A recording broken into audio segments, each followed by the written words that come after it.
Hey guys, Drak here. And today, today has been kind of a difficult thing to do. So about a week ago, I released a review for Unravel, and I did tell people what the next review was going to be, and that it was going to be an interesting concept, but to kind of give a little bit of history here, I've been working on this review since release, and I've been really torn with it. Mainly because, we'll get there when we get there, but I've been really torn about whether or not to do a legitimate review on this. I know I said that I would, and I want to try and fulfill that promise, but frankly, after playing the game, I feel it deserves more of a rant on the matter. And so, without further ado, I am talking about this game. I'm talking about Street Fighter V. I can't even believe that I have so many problems with Street Fighter V, but I do. And so, I've decided, after really wrestling with it, that I'm not going to review it. The reason that I'm not going to review it is because I refuse to review an unfinished game. This isn't finished by any stretch of the imagination. This game came out with basically a bunch of open holes that we were supposed to plug stuff in later.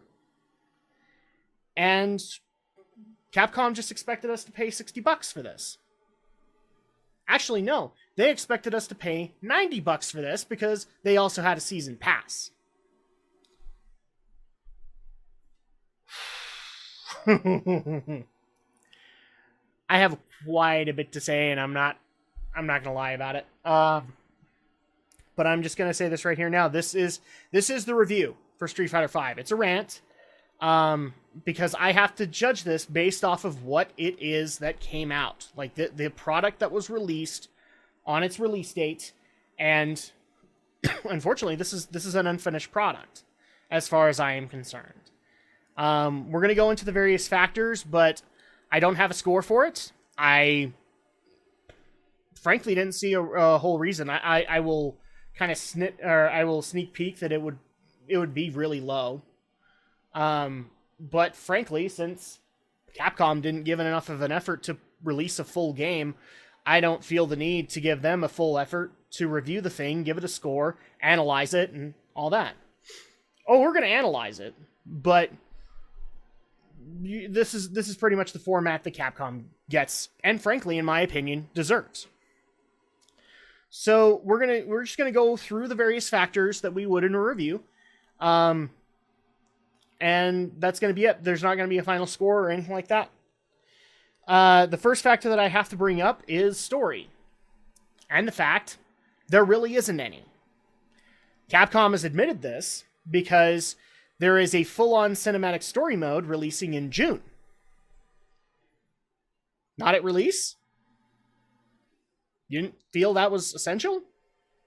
I find this a little interesting because back in the day, when Street Fighter II and Mortal Kombat were having it out in the arcades, one of the major factors that any Street Fighter fan could go to, aside from, basic gameplay, it was really easy to get into. I mean, sure, Mortal Kombat had the fatalities, and the what's the word I'm looking for? The actual actors portraying the characters. Street Fighter looked cartoony, looked kiddish, but at the same time, compared to the story that Ed Boon was trying to sell at the time for Mortal Kombat, and I think even Ed Boon has gone on the record saying that it is inferior. He didn't spend as much time advertising the story. Street Fighter did. It wasn't just a tournament. The characters all had backstories. I remember Electronic Gaming Monthly actually released, and I've got it somewhere, an in-depth not an in-depth biography, but a little synopsis, a biography of each character in Street Fighter II, basically saying why you should care about them. And the stories were varied. There were stories of revenge. There were stories of I just want to be the best. There were stories of I want to beat the best. There were stories of I want to fight for my government. There was another one where I want to find my history, my past. And so all of them had a unique story along with this overarching, encompassing story of Shadowloo, or I guess Shadow Law. It depends on where you're talking. Because I prefer Shadow Law. I think the Street Fighter 2 animated movie made a better name than Shadowloo. But Shadowloo has been the one that they've kind of gone with. And so, fast forward a little bit, Street Fighter has been making this solid story for years. They've put it into Street Fighter Alpha. They've put a new story to Street Fighter 2 through the various other iterations that it got. Alpha kept evolving through the story. EX even had a story, and that's the crappy Street Fighter game. It actually had a story to it. Street Fighter 3 had a story with a new villain, with new characters to care about. Street Fighter 4 had a story. This was such a consistent concept that even its competition, which for the longest time had a very light story. And I know that there's going to be diehard Mortal Kombat and Killer Instinct fans out there that are going to tell me, no, there is a story. It was very light. Very light. Because their emphasis was the gameplay. Sure, it got a little bit more advertised in their sequels, but I'm saying Street Fighter 2, even Street Fighter 1, had that story that you had to follow. Ryu was supposed to meet up with Sagat and create the incident that Sagat wants revenge against Ryu for. Okay? That was there. And this influenced both NetherRealm and later Microsoft Studios, or Double Helix and Iron Galaxy, to actually put in more in-depth stories. Hell, Mortal Kombat 9 and 10, you got a full-on movie story mode because of this. And I applaud them for doing that. That's a great idea. Because it gives us a reason to care about the fighters. Back to Street Fighter V. There is no cinematic story mode in the game. It's going to be out in June. And the story mode that we did get is very lackluster, very short. There's even stories like, I kid you not, you know what? I don't even care about spoilers at this point. M. Bison's storyline. M. Bison, the villain of the series. Yeah, I mean, he might as well be the villain. I mean, this guy would kill a baby if he had to. M. Bison's story, which is short, doesn't even showcase Bison. No. It showcases one of the new characters, Fang, and why he is a new general in Shadowloo. Why? Because Fang had a story. I'll admit I didn't even get that far because I'm just sitting there going, wait, this is Bison. Why are you not furthering his story in it? In his story chapter, why is this in Bison's and not Fang's? No, we have to establish it as to why Sagat's not there. It's the only reason I can think of. And all the stories that I've played, I'll admit, I haven't played all of them. Mainly because I got fed up, and after a while, I just said, I'm going to go with the characters that I actually care about. Which in turn was crappy because this game had a bunch of new characters. And I blew them off because obviously Capcom didn't give a crap. Why should I? So, I mean, literally, we're talking, I recorded it, and it's like, I finished through Ryu's storyline in about 15 minutes. That is absurd. Street Fighter 4, it took me more time to go through Ryu's storyline, and I think there was like 8 fights in there. This one had 3. And they were all stupidly easy. Like, I've played Street Fighter before. I've been around the block. But I'm pretty sure that my nieces, who are new to Street Fighter, could beat this in 10 minutes. Way to go, Capcom. Way to go. So, my grade on this, obviously, is there is no story. Because what this basically is, what got released in the base game, because we have the cinematic story mode coming out in June, and we'll get to that in a little bit. What basically happened here is, let's just take this into a whole new perspective. You're a movie buff, and you've been waiting for, let's use a recent example, Batman versus Superman. Okay, you've been waiting for this movie. Excuse me. You've been waiting for this movie to come out for 2 years. You go see the movie, it is awesome for you. And then 6 months down the road, you buy the DVD. And I'm talking you buy the whole 9 yards. You buy the $40 3D with an extra Blu-ray or DVD with extra special features and all that stuff. And the main movie disc just has the trailer. That's the equivalent of what you purchased if you bought this thing at release. Story-wise. There is no story mode. You got trailers for every single character in the roster. I don't even know if the new characters are going to get featured in it. We'll find out in whenever Capcom decides to release Alex. But yeah, that's pretty much what you got. So yeah, story sucks. Absolutely sucks. And frankly, I will actually say this here and now. If the story mode, and frankly, a lot of features are coming out in June. I know the story is coming out in March, as well as the first DLC character, Alex, from Street Fighter 3. I'm going to pose a question here. Why did we not wait until June? Because at this point, it really looks to me like we would have gotten a more finished product in June than we did in February.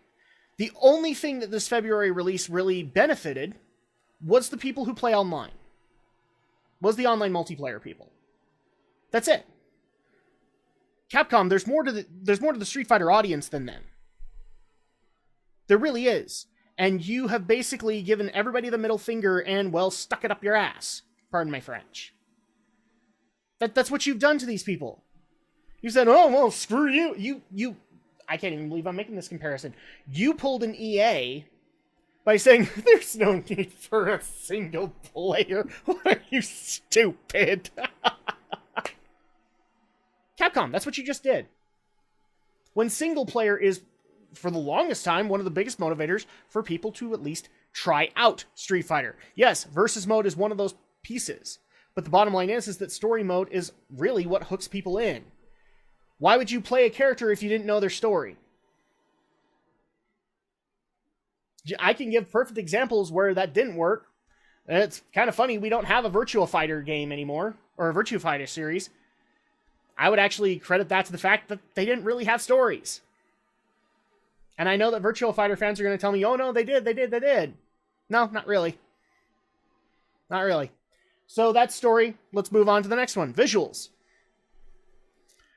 Visuals, in-game engine is pretty. We've been seeing that for a long time. We've been seeing it in the trailers, and it's still pretty. All right, I have no problem with this particular aspect. What I do have a problem with, though, is, again, the story. Think back to Street Fighter 4. We got full-on anime cutscenes. We got a movie, and whether or not that movie is good or not, we got a full-on movie explaining how all these things are supposed to kind of tie together. And then we got full-on anime intros for each character. And by each character, I mean, I know that the Super Street Fighter 2 or the Super Street Fighter 4 characters got some. I'm not sure about the Arcade Edition and Ultra ones, but I know that the Super Street Fighter 4 ones got those new intros, including the new character Jury.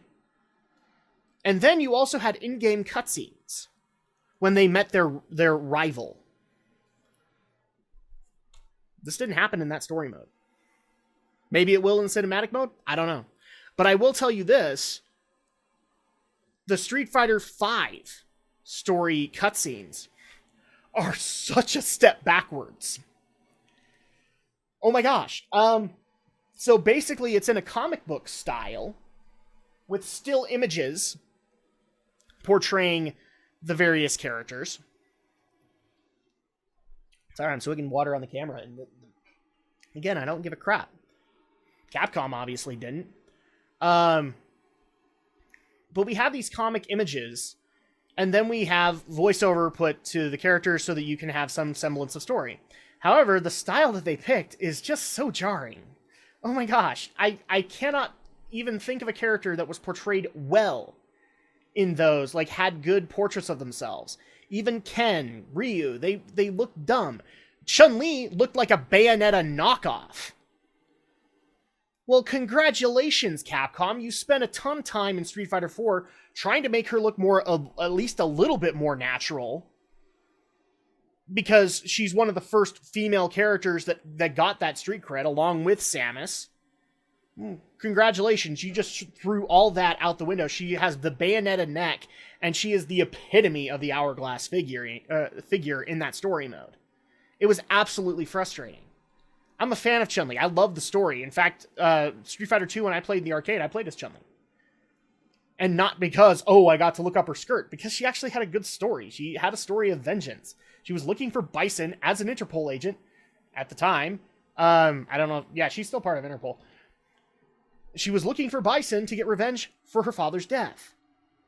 That was cool to me as a kid.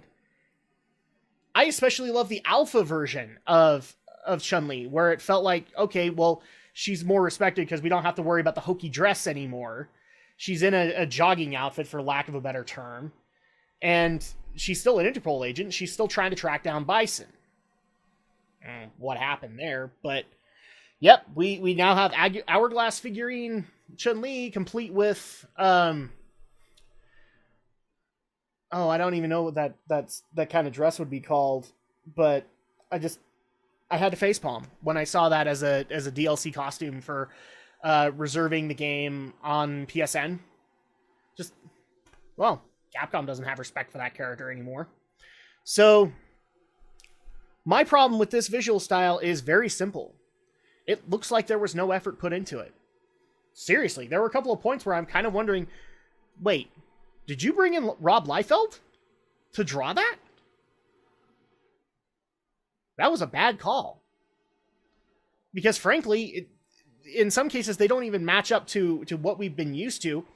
Ryu looks like the alpha version, and yeah, I get it, they were trying to redefine Ken, but oh geez, the animation was so bad. Let me put it as a better comparison here. Street Fighter right now to Capcom is their flagship. I looked around everywhere to confirm this. There is no real confirmation of it, but it's the flagship. Resident Evil is in the doghouse because of Resident Evil 6. They're still trying to dig their way out of it. They're hoping Resident Evil 2, the remake, will do it. Devil May Cry is in the doghouse because of the DMC reboot. Dead Rising, I'm guessing, did fairly well on Xbox One, but I wouldn't call it a flagship franchise.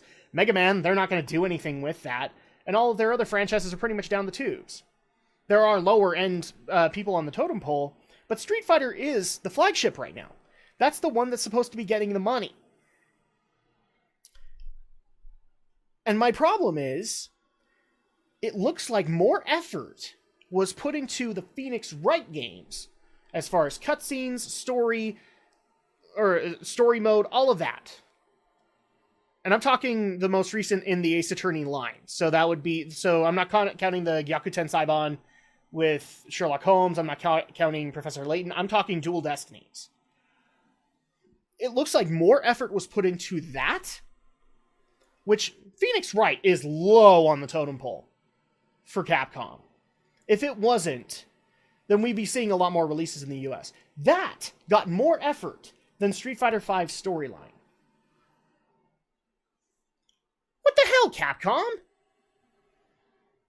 A lower end on the totem pole game about a lawyer got more time and TLC and attention than the cutscenes for Street Fighter V? Really? And I'm sure Yoshinori Ono, I believe he's still the guy responsible for it, but I'm sure he'll justify, no, I love that. I loved every still of it. I don't. I thought it was very lackluster, especially in the concept that there is no cinematic story mode in the game. So that's my problem with, at least I would not have given visuals a good grade. I mean, the in-game engine is great, but the story cutscene is really what didn't sell it for me. It hurt it, in my opinion. Gameplay, I don't have much to complain about that. It is a fighting game. I didn't even realize that for as simplistic as Street Fighter's controls have been, they dumbed it down even further. I love the concept too, because I think I heard this on Maximilian, where Capcom was basically making the claim that they didn't want to have a bunch of Shoto characters, or to bring people in the know, that would be Shotokan characters that play like Ryu.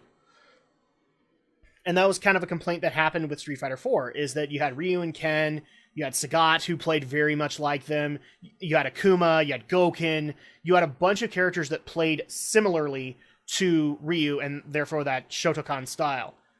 Pretty much everybody does now, as far as I am concerned.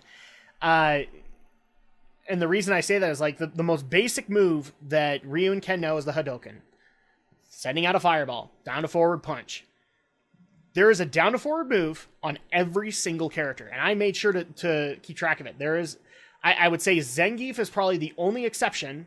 Zangief I don't think has been touched, but every character aside has a down to forward punch or down to forward kick mechanic. And I get that they wanted to do that so that they could bring in more players, and I'm fine with that. But, you know, for one of the complaints that got leveled against Street Fighter back in the day, it's too simple, it's too kiddie, and yet they dumbed it down even more. I mean, like, people got on Killer Instinct's case when they kind of dumbed down and did a bunch of down to forwards, but that made sense. They actually had Street Fighter team members on that reboot. Mortal Kombat has kind of done that, and it makes sense to do that. That's what people are familiar with. But, well, Street Fighter people were familiar with that style for a long time, and there are even characters now that it feels kind of jarring to do that. But that's what they did, so I gotta say that's kind of nitpicky of me, but I didn't really have a complaint with the gameplay. All the characters feel kind of solid. Zangief and Fang were the two that I had major problems with. Audio, hoo boy, audio. I can't even believe I'm saying this again. This is now the second AAA company that has done this BS. I, earlier in the year, harped on Monolith Soft for Xenoblade doing this. And Capcom does it with Street Fighter V. Now, people might not be familiar with that, but it's very simple. You are paying voice actors quite a bit of money to come in, read the lines, play the characters, and go home, get their checks. It seems a little redundant to have them go through this effort to fly them out and have them do the line reads and then fly them back. And in some cases, you had to do that. It seems a little redundant when you have the music literally go over their line reads. It flushes them out. And before somebody makes a comment in this, or in the thread below, about, well, you could just simply turn the music down, I shouldn't have to. This is basic audio mixing, people. This is a basic effing mistake that can be made, and had like 5 to 6, maybe even more gates to have been found before this game even hit the stores. And yet it's there. The story campaigns are full of them, where the music will literally flush out the characters. You can't hear that dialogue, which is supposed to be how you're supposed to get to know that character. You're supposed to feel their struggles with them, but instead you have you have the music going over that. It is such a basic mistake. This is something that audio should have caught. This is something that quality assurance should have caught. This is something the game director should have caught. Nope, went out to stores. So, like I said to Monolith Soft, and I'll say it again, shame on you, Capcom. You know better. You've been releasing games for years, and those didn't have this crap-ass mistake. You know better. I love the concept that we complain about indie developers compared to AAA developers. Well, when AAA developers are making dumbass mistakes like this, there's no reason to complain, because they're just as low as far as I am concerned. If you can make stupid mistakes like this, and an indie developer can fix that easy enough, you have no excuse. So there's my complaint about audio. The music is fine, and the voice work is fine, except when the music literally cuts off the voice work. You might as well... Seriously, I want to know, how much did you actually pay those actors to come out and do the lines? Because you might as well have just kept the damn money. Maybe put that towards your developers to maybe push for a May release instead of June, and just release the full game with the story, with all the online stuff, all there. So there's audio. Replay value. There really isn't any right now. Unless you're a hardcore online player, there really isn't any. There's no motivation to go back and do the story mode. Survival is kind of broken at the moment. I've even heard online functionality is broken at the moment. The challenges and the trainings and all that stuff, that's in June. And, even better, you're supposed to be earning a currency called fight money to be able to unlock characters and whatnot. The shop isn't even implemented yet, people! Literally, this is as bare bones as you can get. This is the same concept as, and I'm going to go into PC terminology here, but this is the best way to explain. This is the same as me offering to build a PC for you. But all I give you is the tower, the case that the computer comes in, and the motherboard for it. That's it. I don't give you a processor. I don't give you a graphics card. I don't give you a keyboard. I don't give you a monitor. I just assume you have them. That's what happened with this game. It is basically this main hub that is supposed to have a bunch of fancy things plugged into it, and they're nowhere to be seen. Seriously, this is the effort that Capcom put in. Thank you, Capcom fans. We love you so much. Here's this unfinished game. Please buy it for $90. I mean, you'll love it, right? In fact, why don't you pay $120 and get a Ryu figurine? Seriously, Capcom. And you wonder why you're doing so shitty right now. In fact, I'll even go a little bit further, because this is a rant. I might as well keep on going. Capcom, I'll just do us a favor. If you want to go down the pachinko route like Konami, just do it now. Just let us know so that we can have a clean break and we can get over the fact that we won't get any good games from Capcom anymore, that all of those licenses and franchises are going to go away. Well, they'll go into pachinko machines, but we don't really give a shit about that. Just give us a clean break. Because honestly, it doesn't really even feel like with Konami, it doesn't really feel like you give a damn anymore. I'm honestly serious about that. I am so pissed off that their flagship game. Really? You release this unfinished? And in some cases with online functionality, broken? Yeah, as far as I'm concerned, there just is no such thing as a AAA developer anymore. There really isn't. Because if big companies like Capcom and EA and Activision can make dumbass mistakes like this, and indie game developers can fix it, there's just no such thing as AAA anymore. Anywho, that's... I kind of skipped over presentation, because this is the presentation. But that's my rant on Street Fighter V, because I refuse to review this and give it a legitimate score. People will probably ask, am I going to come back to this in June to give it a more, like a quickie analysis of the story mode?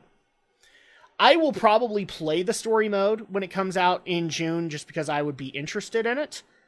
But no, I'm not going to review it. Frankly, like I said, if Capcom wasn't willing enough to give a crap about their product, why the hell should I?